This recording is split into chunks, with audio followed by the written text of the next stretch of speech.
इसीलिए जरूरी है कि हम समझें कि हमें डायबिटिक रेटिनोपैथी का बचाव कैसे किया जाए। अनफॉर्चुनेटली शुरू में कोई सिम्टम नहीं होता है, कोई आपको लक्षण नहीं होते हैं, मालूम ही नहीं पड़ता पेशेंट को कि हमारी रोशनी में कोई कमी आ रही है या हमारी आंख में इतनी भीषण बीमारी होनी शुरू हो गई है। जिस व्यक्ति को भी डायबिटीज है वो जब भी अपने नेत्र विशेषज्ञ के पास जाए वो कहे कि डॉक्टर साहब हमारी पर्दे की जांच अवश्य कर लीजिए, देख लीजिए कि डायबिटिक रेटिनोपैथी तो नहीं हो रही है, और यदि नहीं है तो भी साल में एक बार ये जांच होगी, फिर उसके बाद आवश्यक।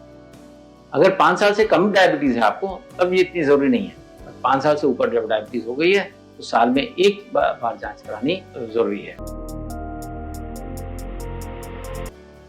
तो एक तो इसमें हम लोग ये करते हैं कि पर्दे की जांच करी जाती है, आंख में दवा डाल के मरीज की पूरे पर्दे की जांच करके देखते हैं कि पर्दे में कोई खून तो नहीं आ रहा है, कहीं पे कोई रिसाव तो नहीं आ रहा है, एक चीज।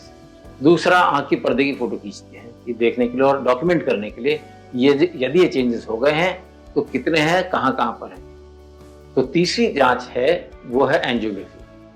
तो अभी तक क्या होता था, एंजियोग्राफी में डाई जो है नस के अंदर इंजेक्ट करी जाती थी और इंजेक्ट करने के बाद आंख के पर्दे की फोटोज खींची जाती थी, उसमें तमाम फ्लैशिंग होती थी बराबर और काफी मरीज के लिए तकलीफदेह काम।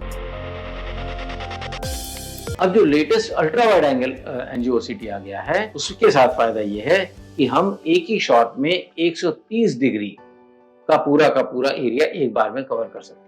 और अगर उसको मोन्टाज कर दें, कई मल्टीपल फोटोग्राफ्स को एक साथ कर दें तो 220 डिग्रीज तक का कवरेज आपको मिल जाता है, जो कि एंजियोग्राफी के लिए भी संभव नहीं था।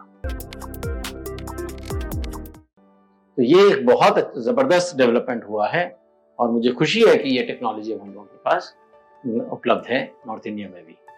This is the reason why we are trying to run this campaign to make people more aware of this problem, and so that they can get their regular examination done and prevent themselves from this world's largest cause of blindness. And that is what diabetic retinopathy is. Thank you so much.